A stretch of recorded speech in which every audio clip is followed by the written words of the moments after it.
Bismillahirrahmanirrahim. Assalamualaikum warahmatullahi wabarakatuh. Alhamdulillah, wassalatu wassalamu ala rasulillah wa ala alihi wa sahbihi wa man walah wa ba'd. Teman-teman, hari ini ada materi spesial yang kita akan bahas. Karena memang dinamika kehidupannya berbeda, perlu penguatan identitas sebagai muslim.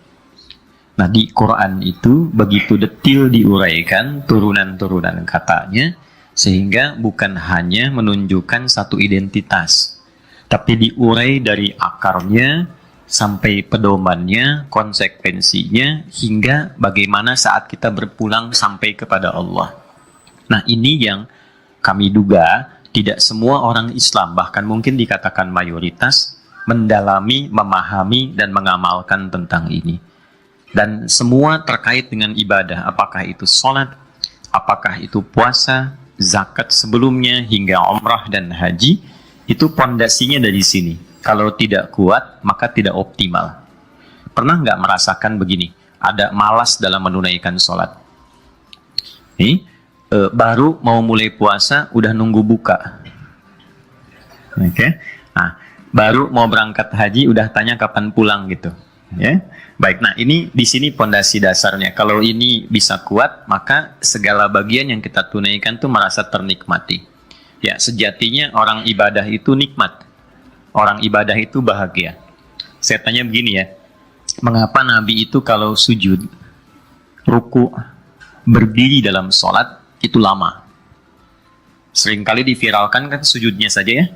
Padahal itu bisa rakaat pertamanya berdirinya 5 juz 4 halaman. Dari Al-Fatihah sampai An-Nisa sampai 176. Dan itu ruku'nya, itu ada riwayat menyebutkan hampir sama seperti lama berdirinya. Baru kemudian di sujudnya. Kenapa bisa seperti itu? Nah, karena ada penunaian ibadah itu dengan kebahagiaan, ketenangan, kenyamanan, dan kerinduan. Itu yang mahal. Anda kalau misal nih, mohon maaf ya, ada yang paling dicintai, disayang, apakah anak atau orang tua atau kawan, sedang jauh, tiba-tiba ada waktu untuk ketemu. Nengok anak di pesantren, atau dia kuliah jauh mau ketemu, ada rasa bahagia nggak? Ada rasa nyaman nggak? Nah, siapa yang pernah melihat Allah? Tidak ada. Tapi kita semua kan merasakan segala kenikmatan yang Allah berikan pada kita. Mulai udara, oksigen, teman di sekitaran, orang tua yang memberikan perlindungan, kasih sayang. Pernah nggak ada rasa rindu sama Allah itu? Nah, itu puncak tertinggi.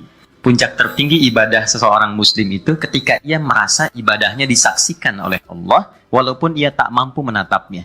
Itulah yang disebut dengan ihsan namanya. Apa namanya? Ihsan.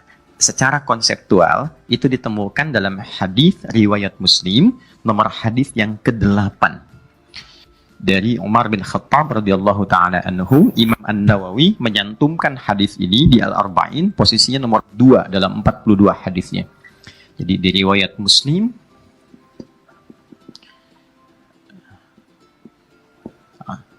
nomor hadis yang ke-8. Ada di situ tentang iman, Islam, dan ihsan. Saya tuliskan ihsannya saja. Ya. Secara konseptual, seharusnya kenikmatan beribadah ini dasarnya. An ta'budallaha ka'annaka tarahu, fa illam takun tarahu, innahu yarak. Paham? Tidak. Oke. Engkau beribadah, merasakan engkau itu diawasi oleh Allah. Sekalipun engkau tak mampu melihatnya secara langsung, tapi merasa dilihat, merasa diawasi. Kalau kerja diawasi oleh CCTV, merasa dipantau oleh pimpinan, serius kan ya? Ditata betul kalimatnya dan sebagainya. Nah, sifat dasar ini yang seharusnya muncul dalam setiap penunaian ibadah. Karena itu, orang-orang yang merasa sholatnya menghadap dan diawasi oleh Allah, itu akan lain perasaan ke dalam hati yang terdalamnya. Itu nanti digambarkan di Quran surah ke-2 Al-Baqarah di ayat ke-45 sampai 46. Itulah khusyuk. Ya, saya sangat punya keyakinan kita semua itu akan ada satu bagian dari fase penunaian sholatnya yang memiliki rasa ini. Ya, biasanya kalau sedang punya masalah, gitu kan? Atau puncak syukur yang terlampau dalam. Makanya ketika kita baru baca, walaupun nggak paham kan ada rasa ya yang menghunjam kepada jiwa, terus air mata keluar gitu.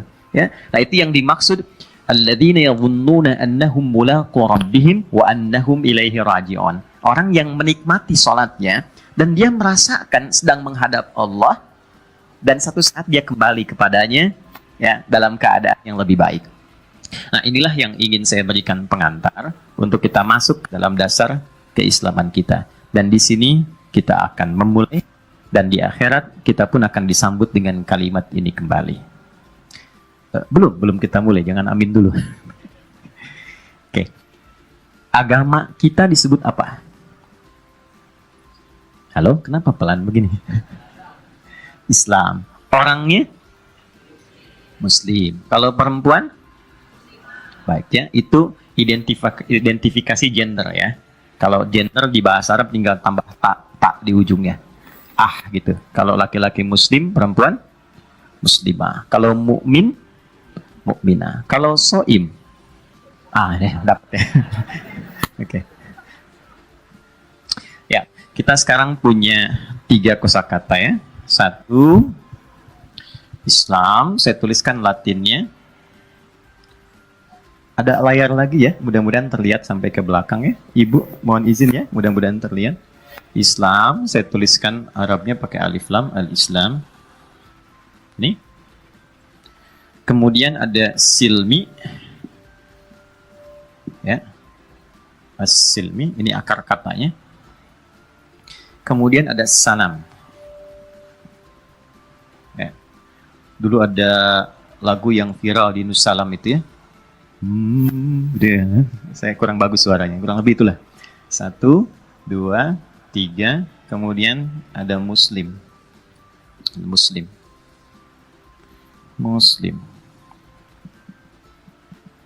Ya.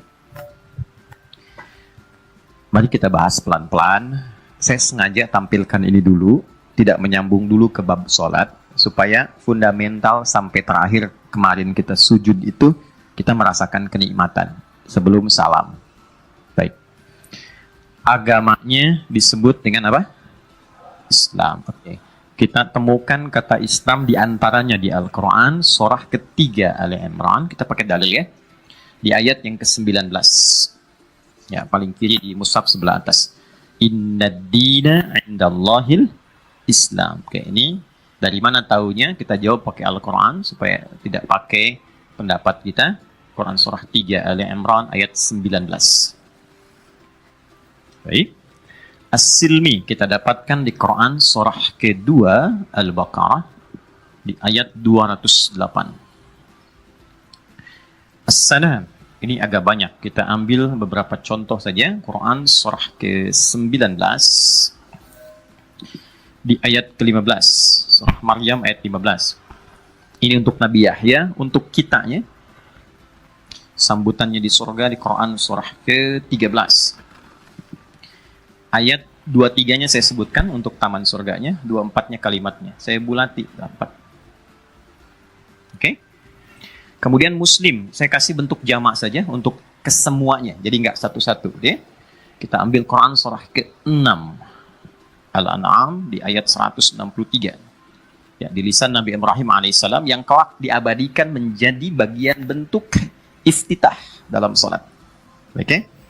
Wajjahtu wajhiya lilladzi fataras samawati wal arda hanifan muslima wa ma ana minal musyrikin. Inna salati wa nusuki wa mahyaya wa mamati lillahi rabbil la syarika lahu wa bidzalika umirtu wa ana ya, bisa minal muslimin, bisa wa ana awwalul muslimin. Ada 2 riwayat. Ya, yuk kita mulai pelan-pelan. Agama ya. Agama itu asalnya bahasa Sanskerta dari a dan gama. A itu tidak, gama itu rusak. Sesuatu yang mengajarkan kita dalam berkehidupan supaya tidak rusak perilakunya, tidak rusak pikirannya, tidak rusak hatinya. Nah, dalam Al-Quran, bahasanya tidak disebut dengan agama, tapi din. Ya, apa namanya?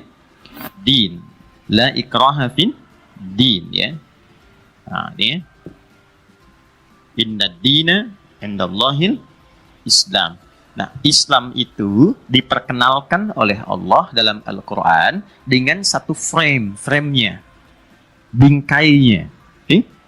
Bingkainya namanya ad-din. Jadi kalau kita masuk ke dalam bingkai itu, kita masuk ke dalam Islam. Frame-nya disebut dengan ad-din. Apa artinya ad-din? Ad-din itu artinya dasarnya punya dua makna yang paling pokok. Satu, komitmen yang akan dipertanggungjawabkan. Ya, komitmen yang dipertanggungjawabkan. Tulis sebentar ya. Ini asalnya. Jadi maksudnya gini, ada frame ya, namanya Islam. Terus kita putuskan masuk ke situ dengan mengatakan asyhadu an la ilaha illallah wa asyhadu anna Muhammadan. Nah, dengan masuk ke situ, mengucapkan kalimat itu menyampaikan komitmen, ada perjanjian yang kuat. Dan komitmen itu kelak yang akan dipertanggungjawabkan saat pulang menghadap Allah. Itulah kenapa Allah disebut di Al-Fatihah dengan Maliki Yaumiddin. Ya, penguasa, raja, pemilik di hari komitmen itu dipertanyakan kembali. Nah, jadi nanti keislaman setiap kita akan dipertanyakan di akhirat. Itu yang kita sebut dengan hisab. Tadi kan baca surat Ar-Rahman kan? Ya, di antara turunannya kan ada tentang hisab. Ya, satu saat kita memahami bahwa semua kita ini akan mempertanggungjawabkan seluruh perilaku yang kita tampilkan dalam hidup ketika kita masuk dalam frame Islam. Komitmennya apa tuh? Masuk ke situ, berkomitmen, komitmen itulah yang kelak akan ditanya saat kembali ke akhirat. Dan nanti pendahuluannya saat masuk alam kubur. Makanya berlatih setiap kali sholat itu disebutkan kalimat ini, frame masuk Islam itu kan frame-nya syahadat. Makanya ada 5 pilar keislaman. Pilar yang paling awalnya apa? Asyhadu an la ilaha illallah wa asyhadu anna Muhammadan Rasulullah. Kalimat pertama di alam kubur, pertanyaan malaikat itu Munkar dan Nakir. Pertanyaan pertamanya, man rabbuka. Ya, gak usah diapalin dari sekarang. Itu akan otomatis. Ya, itu bukan kalimat zikir habis sholat man rabbuka, gak usah. Itu otomatis nanti kalau sudah ada di frame itu nanti akan keluar. Dan nanti kalimat fitrahnya keluar ketika di sakaratul maut. Akan keluar itu. Nah, nanti cara melatih ini, itulah yang akan kita bahas turunannya ke bawah sampai ketemu sholat. Ya, sampai sini jelas nggak? Oke. Jadi ketika saya, Anda, kita memutuskan untuk masuk Islam, artinya kita punya komitmen yang akan dipertanggungjawabkan, ditanya saat kembali kepada Allah kelak. Jelas di sini? Oke, satu. Orang yang masuk ke dalam frame ini, din ini, dia disebut dengan muslim namanya. Jelas? Orang yang masuk ke dalam frame ini disebut dengan apa? Muslim. Tadi saya terangkan dinnya dulu ya. Satu, komitmen yang akan dipertanggungjawabkan. Jelas? Oke. Tadi saya katakan ada 2 makna kan ya? Masih ingat? Baik. Yang kedua, awas hati-hati nih. Ini juga punya akar kata dain dan dari kata dana yadnu, dana. Pelan-pelan. Sudah? Ad-dain itu artinya utang. Jelas? Dana itu sesuatu yang dekat, yang cepat, yang singkat. Awas, ini bukan ilmu tak-atik ya. Mungkin belum pernah didapatkan sebelumnya. Baik, kalau berutang itu kan artinya minjam kan? Minjam sesuatu, lantas akan dikembalikan. Saat dikembalikan jadi pertanggungjawaban kan? Baik, saat masuk ke dalam Islam, nanti ada komitmen yang kita sebutkan, lalu Allah kasih kita kenyamanan-kenyamanan dalam hidup. Dikasih A, dikasih B, dikasih C, nanti kita akan tunjukkan apa saja yang Allah berikan dalam kehidupan kita. Nah, itu seperti diberikan pinjaman untuk nanti dikembalikan saat pulang kepada Allah di akhirat. Contoh, Maaf ya, itu sering kita sebut dengan amanah. Saya tanya sama teman-teman semua, ayah ibu kita itu amanah bukan untuk kita? Amanah. Anak amanah bukan bagi orang tuanya? Amanah. Istri, suami amanah bukan? Nah, itu akan ditanya. Saya titipkan anak ini kepada engkau, bukan pada ibu yang lain. Kenapa ketika aku percayakan engkau merawatnya, engkau jauhkan dia dariku? Anda jawab apa? Engkau berikan dia pakaian yang tidak aku sukai. Engkau sekolahkan di tempat yang tidak pernah menyebut namaku. Engkau ajarkan dia sesuatu yang jauh dariku. Ibu jawab apa? Anda jawab apa? Kita ke situ dulu berpikirnya. Bahwa ketika kita merasa sudah muslim, ya ada amanah yang dititipkan kepada kita, kemudian ada konsep yang Allah berikan kepada kita, dan satu saat itu akan ditanya. Seperti halnya hutang yang dibayarkan, seperti halnya pinjaman yang dipertanggungjawabkan. Ini kita dipinjemin mata buat bisa melihat. Dipakai apa saja mata? Ini akan ditanya. Ya. Telinga dipakai apa saja? Karena itu, satu-satunya makhluk yang pernah diciptakan oleh Allah, makhluk yang bagian tubuhnya dari ujung kepala sampai ujung kaki, itu ditanya, dipertanggungjawabkan, itu manusia. Elang punya mata, tapi matanya nggak dihisap. Kita punya mata, mata kita dihisap. Jadi mumpung masih diberi kesempatan melihat, dipergunakan apa penglihatan ini yang kelak akan ditanya. Karena itu, saya tuh selalu begini ya, kalau ada orang yang dihukumi dia nggak melihat, terus mengatakan, luar biasa Allah titipkan nikmat kepada Anda, karena ditutup penglihatan Anda dari maksiat selama berkehidupan, sehingga ringan hisabnya. Tapi pertanyaan besarnya begini, orang yang dihukumi nggak melihat, ternyata dia menggunakan hatinya untuk mengenal Allah dan hafal Quran sampai 30 juz. Dari kecil. Ya, ada seorang anak di Mesir dulu, pernah sering saya kisahkan ini. Ya, dia ingin sekali hafal Quran. Lalu minta pada ayahnya untuk diantarkan pada guru yang jaraknya kurang lebih 20 kilo dari rumahnya. Ini kisah nyata, teman-teman. Ayahnya senang. Lalu sepeda motor sederhananya dimodifikasi supaya dashboardnya itu bisa disimpan catatan agar saat pulang anaknya mengulang, ayahnya menyimak. Izin sampai bolak-balik, singkatnya anaknya hafal Quran 30 juz, ayahnya yang mengantar belum hafal. Hafalannya bagus, makhrajnya bagus, viral kisahnya di Timur Tengah, datanglah beberapa reporter mau wawancara. Lalu bertanya begini, ya, Fulan, ini masih kecil anaknya. Kalau engkau diperkenankan oleh Allah memohon dan dikabulkan permohonanmu, kira-kira engkau mau minta apa? Ya. Reporter ini menduga jawaban anak ini akan minta seperti ibundanya Imam Al-Bukhari. Imam Al-Bukhari itu, mohon maaf, usia 4 tahun, matanya divonis buta permanen. Lalu beliau senang menghafal Quran, minta oleh ibunya diasistensi, datang ke kutab namanya, tempat menghafal. Lalu mengikuti bacaan syekhnya, baru dibacakan langsung hafal. Saat itu talaqi surat Qaf. Begitu pulang, diulang kembali, saat sampai di ayat 21 sampai 22, laqad kunta fi ghaflatin min hadza fakashafna anka ghita'aka fabasaruka al-yawma hadid. Secara singkatnya, dengan izin Allah itu sembuh matanya, bisa lihat lagi. Ya, nanti ini ada di Fathul Bari, jilid yang pertama, ya. Dari 16 jilid. Yang mau saya persingkat gini, dikira anak ini mau minta permintaan yang serupa. Perhatikan jawabannya. Jika aku diperkenankan untuk memohon kepada Allah, dan itu dikabulkan, aku akan memohon kepada Allah di hadapannya sendirian. Saat ayahku tidak mendampingi lagi, ibuku tidak menemani lagi, aku akan katakan, ya Allah, aku sudah berusaha dalam butaku di hidupku di dunia untuk menghafalkan Al-Quran sampai aku selesaikan 30 juz. Bila sampai detik ini hafalanku belum mampu mendapatkan rahmatmu, mohon kurangi siksaku di neraka dengan Quran yang telah aku hafalkan ini. Nah, kebayang nggak?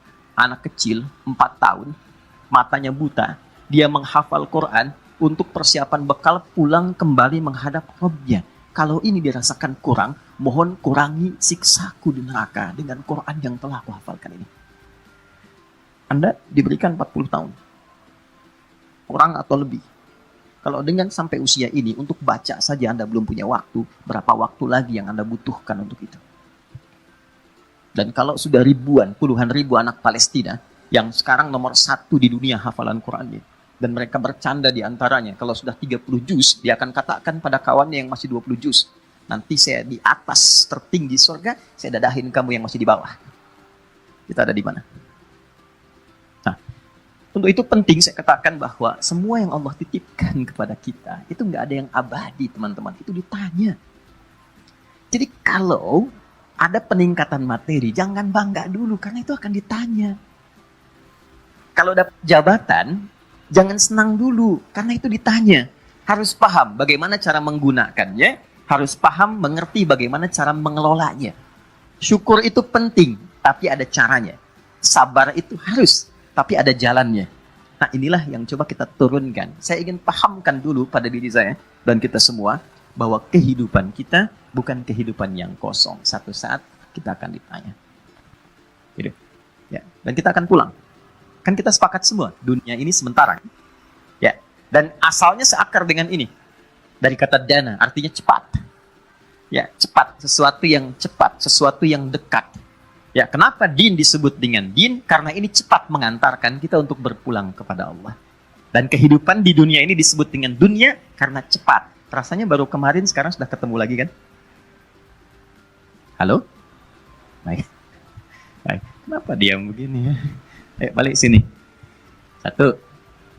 Dah, ya. Sekarang kita masuk ke frame-nya. Din, artinya apa? Kita punya konsekuensi akan ditanya. Ustadz tahu dari mana tentang ini? Quran, surah ke-7, ayat 172. Ya. Kita bersyahadat, masuk ke frame-nya, nanti di akhirat ditanya. Wa idh akhadha rabbuka min bani adama min zuhurihim dzurriyyatahum wa ashhadahum syahadat ala anfusihim alastu bi rabbikum qalu bala syahidna an taqulu yaumal qiyamati inna kunna an hadza ghafirin. Paham? Tidak. Dan ketika aku mengambil komitmen pada seluruh anak cucu Adam saat mulai tercipta, lalu bersyahadat, apakah engkau berkomitmen menjadikan aku sebagai Rabb? Mereka berkata, kami bersyahadat ya Allah. Jaga itu ya, jangan sampai ketika engkau pulang, engkau berkata, saya lupa. Oke? Baik, yuk kita masuk. Frame-nya disebut ad-din, nama frame-nya apa? Islam. Orangnya apa? Yuk. Aslama yuslimu. Nggak usah diikutin. Saya mau kasih tahu. Asal kata Islam dari aslama yuslimu artinya patuh tunduk. Patuh tunduk. Ya. Seutuhnya. Pelan-pelan ya. Patuh tunduk seutuhnya. Kalau Anda ingin merubah jadi bentuk orang, orang yang patuh dan tunduk seutuhnya, rumusnya MUI. MUI. Ganti kalimat pertamanya dengan mu, huruf sebelum akhir dengan i. Islam orangnya muslim. Mu sebelum akhirnya im, muslim. Iman orangnya mu'min. Ikhlas orangnya mukhlis. Gampang ya? Islam orangnya muslim, perempuannya muslimah. Nah, ini punya makna yang dalam. Kalau mengaku muslim, mengaku muslimah, artinya tunduk patuh sepenuhnya pada semua ketentuan dalam frame, dalam ad-din itu, dalam Islam itu. Jadi jangan begini, ngaku muslim, tapi ketika Allah berikan ketentuan, nggak patuh. Itu belum sempurna keislamannya. Baik ya? Mengaku muslimah, tapi ketika Allah minta, tidak tunduk. Nah, ini dipertanyakan nanti oleh Al-Quran, keislamannya. Baik ya? Nah, kita cepat tanyakan kepada Allah apa saja yang menjadi unsur kepatuhan dan ketundukan itu berupa pedoman berkehidupan. Itulah yang disebut dengan silmi namanya. Ini. Jadi kalau silmi itu pedomannya. Pedoman hidupnya, kurikulum kehidupannya. Islam itu frame-nya, orangnya disebut apa? Muslim. Awas ya, hati-hati nih. Ini penting. Biasanya pada yang penting setan itu dia bergerak terus tuh. Dia bikin ngantuk, dia bikin kita nggak fokus tuh. Karena ini paling dasar tuh, paling pokok tuh. Ya, hati-hati tuh. Ya. Oke, lihat baik-baik. Begitu kita masuk ke dalam frame itu, disebut apa nanti? Muslim. Nah, terus kita tanya sama Allah, ya Allah, saya diminta tunduk, diminta patuh. Apa yang harus saya patuhi? Saya tunduk terhadap apa? Jelas ya? Baik. Nah, kita masuk itu kepada Islam punya keyakinan nggak? Yakin. Kalau nggak yakin, kenapa masuk? Ya? Makanya di Islam itu, bagi non-Muslim, itu silahkan meriset sampai yakin baru masuk. Dan nggak dipaksa. Saya yakin ya. Tapi kalau sudah masuk, jangan banyak tanya. Tunduk, patuh. Kecuali mau belajar. Tapi sebelum masuk, silahkan pertanyakan. Kenapa Allah harus satu? Kenapa namanya Allah? Kenapa begini? Kenapa begitu? Setelah Anda yakin, Anda masuk ke situ, ikuti. Tunduk dan patuh. Yakin dalam bahasa Arab, tanpa ragu disebut iman namanya. Kalau kita gunakan kata kerja, saya mohon izin kalau agak jelimet sedikit, tapi ini untuk memberikan kemudahan. Dibentuk kata kerja, saya masuk ke dalam frame Islam, saya yakin betul. Maka berubah kata iman menjadi amana, jamaknya amanu. Maka orang-orang yang sudah amanu, yakin, menjadi muslim, masuk ke dalam Islam, dipanggil semua oleh Allah tanpa kecuali untuk mengikuti tunduk dan patuh pada pedoman ini. Karena itu kalimatnya ketika diminta tunduk dan patuh, bukan Islam lagi, tapi berubah jadi silmi. Al-Baqarah ayat 208. Paling kiri agak ke bawah. Ya ayyuhalladzina amanu udkhulu fi silmi. Bukan fil Islam. Udkhulu fi silmi kafah. Jelas di sini? Oke, yuk kita detilkan ya. Ini agak jarang dibahasnya. Ya, yaitu huruf memanggil. Memanggil itu di bahasa Arab ada 14 huruf. Ya, itu yang paling fleksibel. Bisa manggil yang dekat, yang menengah, yang jauh. Namanya nida. Nidaul qarib, mutawassit, wal ba'id. Disebutkan di Al-Quran setidaknya kurang lebih 361 kali. Oke, satu. Ayyuha. Disebutkan 150 kali dalam Al-Quran. Ayyunya punya fungsi menguatkan. Haknya punya fungsi mengingatkan. Alladzina. Disebutkan 1080 kali dalam Al-Quran. Mencakup laki-laki, perempuan, besar, kecil, tua, muda, dan secara komprehensif semuanya tercakup tanpa kecuali. Sekarang terjemahkan dengan makna itu. Hei, orang-orang yang sudah masuk ke frame Islam dan merasa yakin dengan Islam. Siapapun kau. Laki-laki, perempuan, tua, muda, besar, kecil, lintas status sosial. Perhatikan kalimatnya. Baik engkau merasa dekat denganku, kata Allah, biasa-biasa saja, atau merasa jauh dariku, tapi engkau merasa engkau itu muslim. Itu hebatnya Quran tuh begitu. Kan ada ya orang Islam tapi merasa jauh dari Allah. Tapi kalau ditanya muslim, saya tuh rasanya nggak deket-deket amat ya sama Allah. Iya Pak, si amat juga nggak begitu gitu. Ada yang rasanya dekat, ada yang biasa-biasa saja. Itu dipanggil semua sepanjang merasa dan mengaku dia muslim. Perhatikan kalimatnya. Sepanjang engkau merasa punya iman. Udkhulu fis-silmi kafah. Maka buktikan keislamanmu dengan mengikuti pedoman berislam itu secara utuh.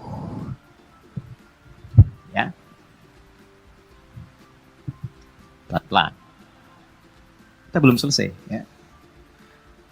Sekarang, saya belum urai ini ya. Kalau berhasil mengikuti itu dalam hidup, apa yang kita dapat? Ini saya harap sabar ya. Kita ini belum mulai. Ini baru mukadimah ini. Kan belum sampai ke sholat ini. Ya. Saya mau katakan, nama-nama ini kita hafal dulu. Jadi maksud saya, nanti Anda bangga menjadi seorang muslim. Ya. Watashiwa Indonesiano Adides Muslim. Ya. Saya Adi, orang Indonesia, saya seorang muslim. Bangga ya, dengan seorang sebagai muslim. Ya. Balik. Kalau kita dapatkan ini dan kita ikuti pedoman dalam Islam ini secara utuh, maka Allah jamin diberikan kebahagiaan, kesuksesan, kedamaian, ketenangan, kemakmuran dalam semua ruang dan waktu di setiap etapa kehidupan. Di dunia, meninggal masuk alam kubur, sampai pulang ke akhirat. Orang yang benar mempraktekkan ini dijamin mendapatkan 5 tadi yang saya uraikan. Kebahagiaan, kesuksesan. Jadi apapun Anda sukses di bidangnya. Dan yang terbaik, Anda bahagia, Anda tenang, Anda damai, Anda makmur. Ya. Nah, kelima-limanya kalau disatukan, itu disebut salam namanya. Ya. Pak Salam, Bapak yang bahagia, sukses, tenang, damai, dan makmur. Jadi kalau suami ibu namanya Pak Salam marah-marah, bilang, ayah itu salam. Ya.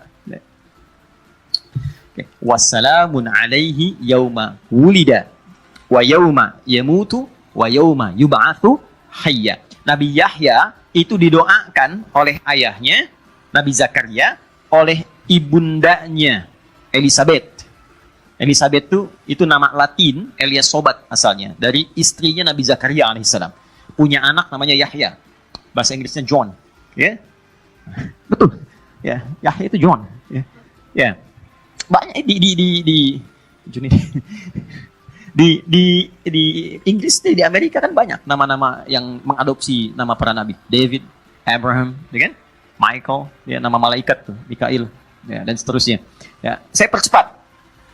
Ketika lahir, didekatkan dengan Allah, diberikan aturan, ikuti nih petunjuk dalam berislam. Maka apa yang terjadi? Perhatikan baik-baik. Kalau Anda baca dari ayat 12-nya sampai ke 15, Ya Yahya, khudhil kitaba biquwwah, wa atainahul hukma sabiyya, wa hananan min ladunna, wa zakata, wa kana taqiyya, wa barram biwalidayhi, wa lam yakun jabbaran asiyya, wa salamun alaihi yawma wulida, wa yawma yamutu, wa yawma yub'atsu hayya. Yahya, ikuti pedoman berislam dalam hidupmu, aku jamin, kata Allah, perhatikan baik-baik.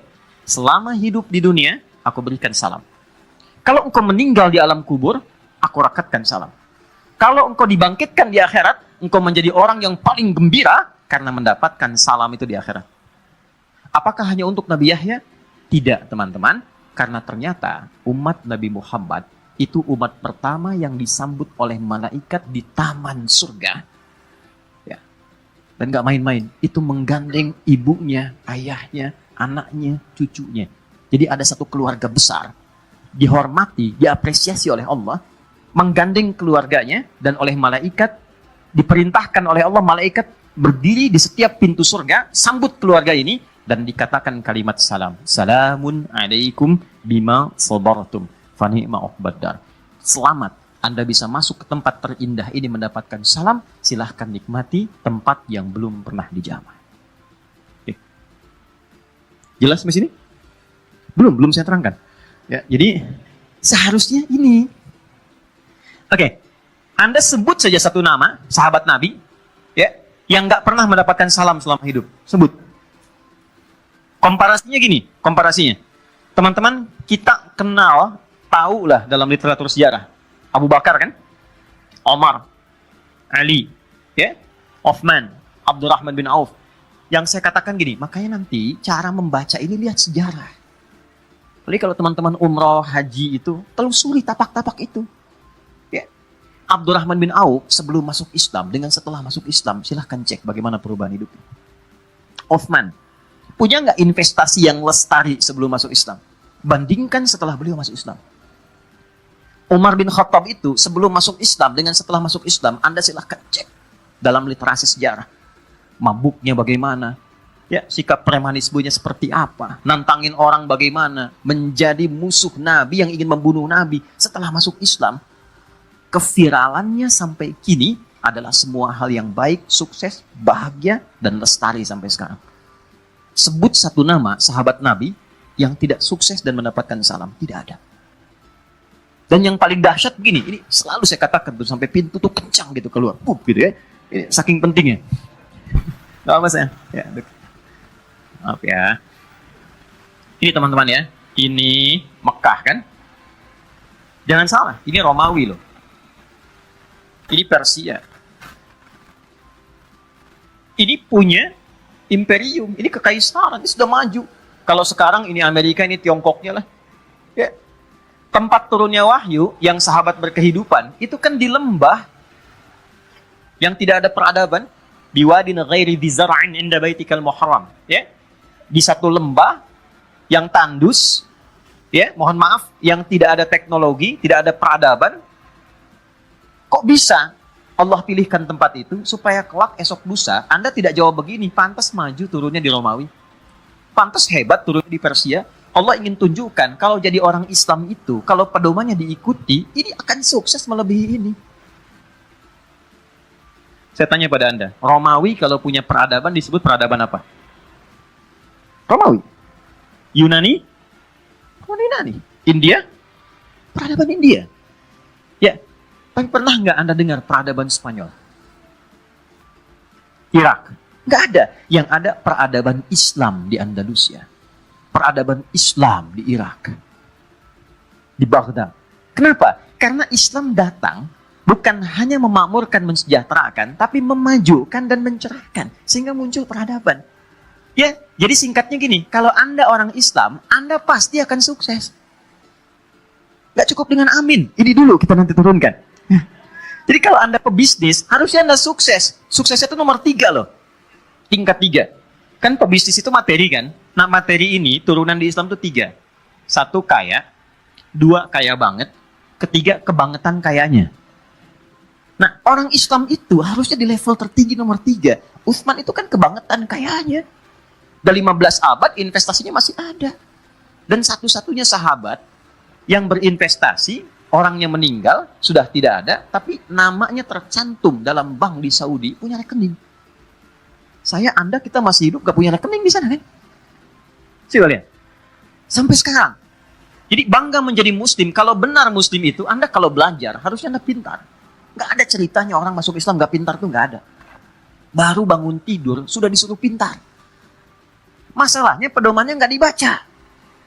Karena itu kurang pintar. Dulu orang bangun tuh jadi pintar. Coba lihat, hadis di Abu Daud, nomor hadis 1367.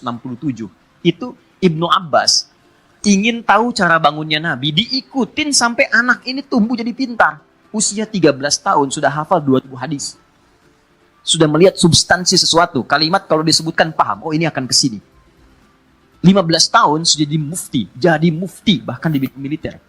Itu hanya lihat kebiasaan Nabi bangun. Kata Ibnu Abbas, karena Nabi sallallahu alaihi wasallam idza staiqadha min naumihi. Nabi itu kalau bangun dari tidur, fajalasa, duduk dulu, wa masaha bi yadihi min athari naumi, kemudian dihilangkan bekas ngantuknya dengan tangan yang bersih. Ya, harus ada kalimat yang bersih karena nanti ada hadis lain mengatakan kalau Anda bangun dari tidur, cuci tanganmu karena engkau tak tahu kemana tangan itu berkelana saat tidur. Ya, ini hadis yang terpisah. Cari yang bersih, ya, kemudian bersihkan, hilangkan ngantuknya. Jadi bukan baca doa bangun tidur saat ngantuk, bukan. Saat sadar. Sadarkan dulu. Bangunnya memang jam 3. Alarmnya 3 kali.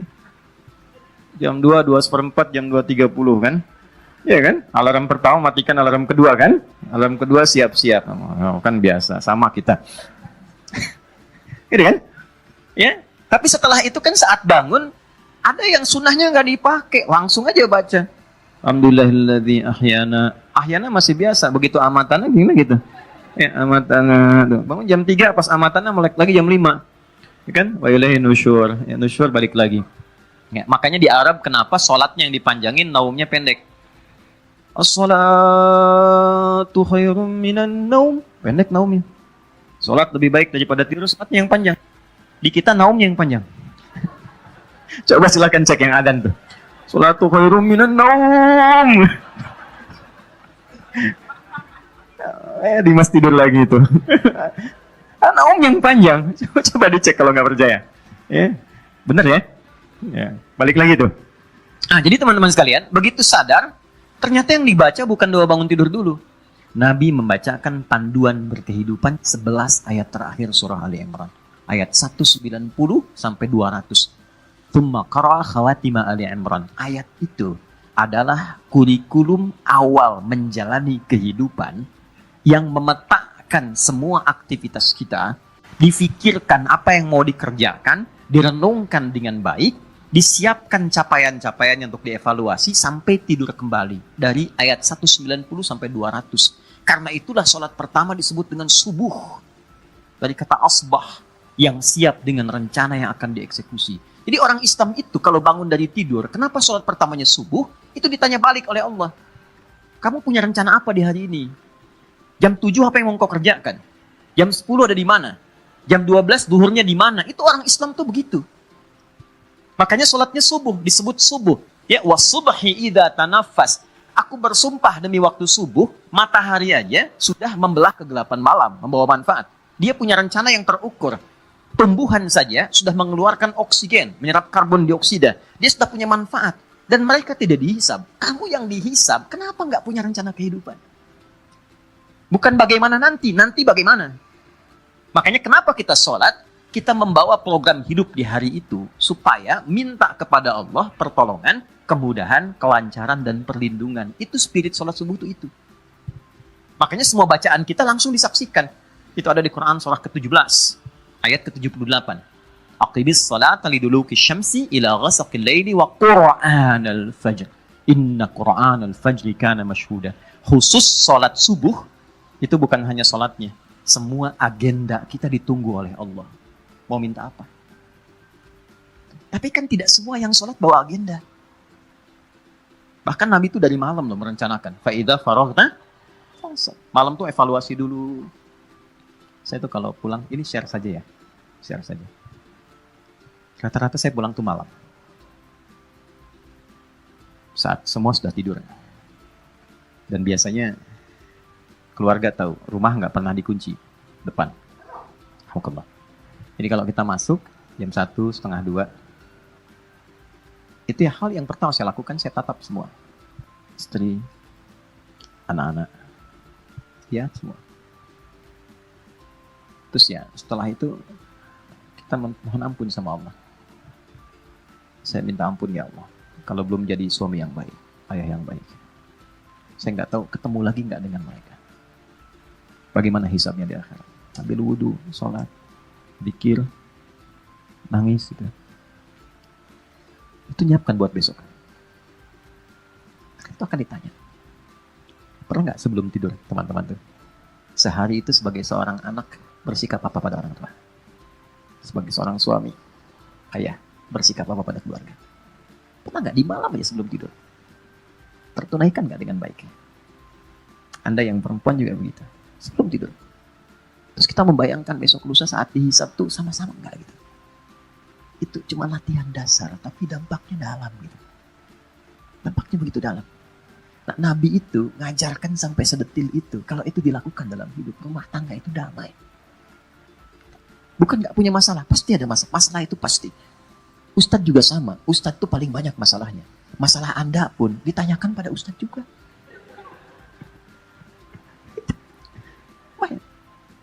Ya. Nah, jadi teman-teman, saya mau kembali ke sini ya. Di Islam tuh lengkap gitu. Ada perumahan, ada segala kehidupan. Dan pasti sukses. Nggak ada ceritanya orang nggak sukses. Jadi baru bangun, sudah diajarin jadi orang pinter. Wa yatafakkaruna fi khalqis samawati wal ardh. Kata Allah tuh, kamu mau kerja di mana sih? Di daratan, di lautan, di udara. Punya rencana nggak? Udah dipikirin belum? Rencananya apa? Mitigasinya apa? Terus itu ada sampai ke akhiratnya nggak? Atau cuma dunia saja? Makanya kenapa yang pertama ditampilkan neraka? Innaka man tudkhilin nara faqad akhzaita. Ya Allah, kalau sudah dikasih kesempatan hidup, menjalani hidup dan masuk neraka, itu orang rugi banget dan terhina. Karena gini, miftahul jannati la ilaha illallah. Kunci surga itu kalimat la ilaha illallah. Kita itu begitu rahmannya Allah sama kita, itu kuncinya udah dikasih. Allah itu udah ngasih kunci surga sama kita. Cuman kadang, maaf, kuncinya nggak dipakai. Pintunya nggak pernah dibuka. Makanya keterlaluan kalau ada orang Islam nggak masuk surga itu keterlaluan. Lihat komen Nabi ya. Ingat, kalau Nabi sudah komen, Anda tinggal subscribe dan like. Kata Nabi, semua umatku akan masuk surga kecuali yang nggak pengen.